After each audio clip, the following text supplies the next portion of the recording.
తన మీద సోషల్ మీడియాలో సాగుతున్నటువంటి కొన్ని కథలు అంటే అవేమీ అధికారికమైనవి కాదు. ఎవరో సోషల్ మీడియాలో నిన్న ఫేస్‌బుక్‌లో పోస్ట్ పెట్టారు. దాన్ని వెంటనే ఆధారం చేసుకొని ఇదొక టెక్నిక్ కదా! ముందు ఎవరితోనో చేయించడం, వాళ్ళు ఇలా చెప్పారని వీళ్ళు ప్రచారంలో పెట్టడం ఇది జరుగుతూ ఉంటుంది. ఇప్పుడు అదొక పెద్ద టెక్నిక్‌గా ఉంది.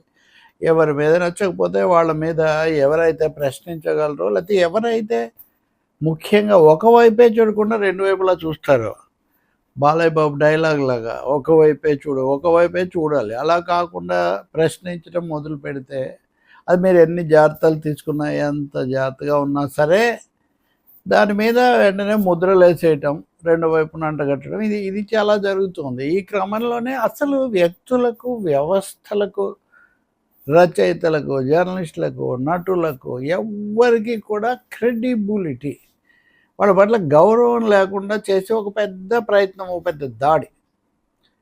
ఇది ఒక ట్రెండ్ ఇప్పుడు నడుస్తుంది. ఈ ట్రెండ్ నడిపించేవాళ్ళు వాళ్ళ రాజకీయ ప్రయోజనాలు వాళ్ళకు ఉన్నాయి. ఎవరు ఒక్కో సందర్భంలో ఒకరొకరు కావచ్చు. రజనీకాంత్ మీద చాలా భారీగా ఇన్కమ్ ట్యాక్స్ దాడులు జరిగాయి. ఆయన చార్టర్ ఫ్లైట్లో వెళ్ళారు. అక్కడ అన్ని ఎకరాలు ఉన్నాయి, ఇక్కడ ఇన్ని ఎకరాలు ఉన్నాయి.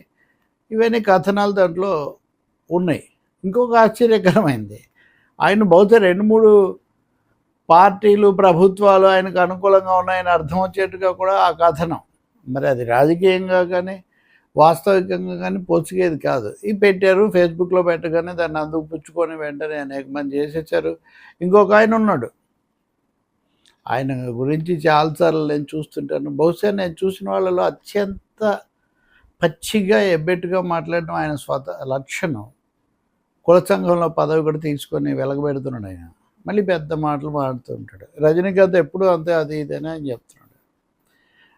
సాధారణంగా ఇటువంటివి వచ్చినప్పుడు కొంత ఆటువేత అది చేస్తుంటారు. ఇక్కడ సంతోషించాల్సింది ఏంటంటే అలా కాకుండా రజనీకాంత్ సూటిగా తన దీని ద్వారా ప్రకటన ఐ థింక్ ట్విట్టర్ ద్వారానో ఇన్స్టాగ్రామ్ దానో సమాధానం ఇచ్చారు. ఇవి ఇలాంటివి జరుగుతున్నాయి, ఇవి ఎప్పుడు ఉన్నాయి, ఇలాంటి వాటికి ఏమీ సమాధానం అక్కర్లేదు. నేను చాలా పెద్ద పెద్ద వాళ్ళతో ఎవరు చేయడానికి సాహసించని వ్యక్తులను కూడా ఇంటర్వ్యూలు చేయటం ఇట్లాంటివి చేసినప్పుడు వాళ్ళని ప్రశ్నించేటప్పుడు నా వైపు నుంచి ఏంటి అనేది నేను ఎప్పుడు చూసుకుంటూ ఉంటాను. నా తల్లిదండ్రులు నేర్పించిన విలువలు వీటన్నిటికి కూడా కట్టుబడి వ్యవహరిస్తాను నేను. అలాగే విషయాలు తెలుసుకుంటూ ఆధునికమైనటువంటి హంగులతో TV9 అభివృద్ధి చేయటం కోసం నేను నా శక్తి కొద్దీ ప్రయత్నించి అవన్నీ కూడా చేశాను. కాబట్టి ఇట్లాంటి వాటినేమి నేను వీటికి చేసే ఇది లేదు. నా మీద రకరకాల ప్రచారాలు చేసుకునేవాళ్ళు చేసుకోవచ్చు అని చాలా సూటిగా ఆయన సమాధానం ఇచ్చారు. నాకు ఒక విషయం గుర్తొస్తుంది. నేనైతే గత 25 ఏళ్ల నుంచి ఆయన ఇంకా మామూలు అప్పుడప్పుడే యువ జర్నలిస్ట్గా ప్రవేశించినప్పటి నుంచి కూడా తనతో ఇంటరాక్ట్ అవుతున్నాను. అవి ఉన్నాయి వృత్తిపరంగా.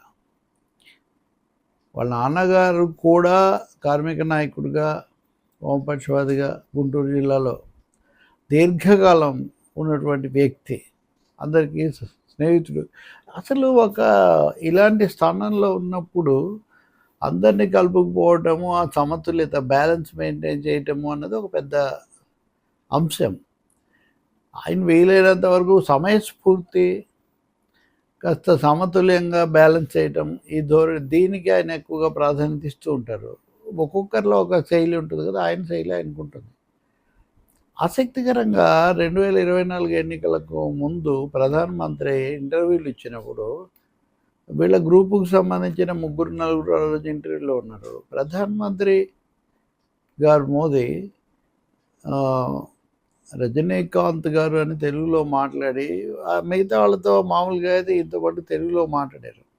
నేను అప్పుడు అన్నాను, మోదీని 1, 2 ప్రశ్నలైనా సరే కొంచెమైనా విమర్శనాత్మకంగా కాకపోయినా భిన్న కోణాలు చూపించే విధంగా అడిగింది రజనీ ఒక్కడే. చాలామంది ఇంటర్వ్యూలు చేశారు. నేను అప్పుడు కూడా ఆ విషయం రికార్డ్ చేశాను.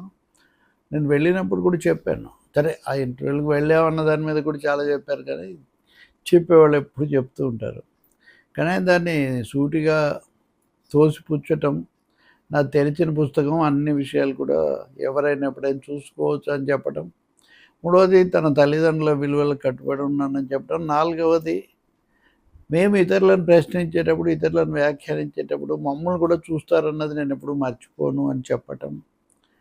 నాలుగవది ఇటు విషయాలతో పాటు అటు ఆధునికమైన సాంకేతిక పరంగా వచ్చిన వాటిని హంగులు ఇవన్నీ కూడా పెంచుతూ పెరుగుతూ పోతున్నటువంటి తీరును కూడా ప్రస్తావించటం.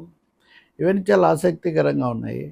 నన్ను ఈరోజు సాయంత్రమే మధ్యాహ్నం ఎవరో చాలా సన్నిహితమైన వాళ్ళు అడిగారు, ఏంటి ఇటువంటివి జరుగుతున్నాయని. అప్పటికి ఇంకా నేను ఇది చూడలేదు. కానీ ఒకటైతే చెప్పా, ఎవరో ఎక్కడో తెలుసో తెలియక ఏదో వింటారు, వినగానే చాలా గొప్పదని రెచ్చిపోయి దాన్ని పెట్టేస్తారు. దొరికేదని ఇతరులు దాన్ని ఇంకా వ్యాప్తి చేస్తారు.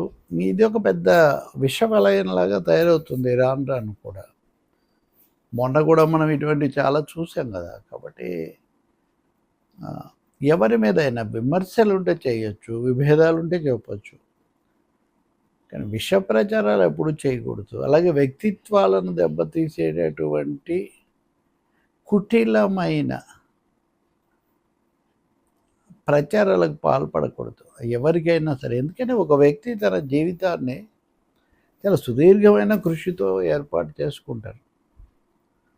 ఒక్క దెబ్బతో ఏదో తమకు నచ్చలేదనో, తమకు నష్టమనో దాని మీద బురద చల్లటం, విషం చిమ్మటం చాలా పొరపాటు. దొరికిందని దాన్ని అందిపుచ్చుకొని ఇంకా రెచ్చిపోతే కనుక అవి ఎలా బెడిచి కొడతాయంటే ఇదో ఉదాహరణ. అసలు ఆ కథనం ప్రకారం చూసినా కానీ వాళ్ళు రాసింది నిజమయ్యే అవకాశం కనిపించదు. ఇప్పుడు ఆయనే ఖండిస్తున్నారు. చూద్దాం ఇంకా వీళ్ళంతా ఏమంటారు.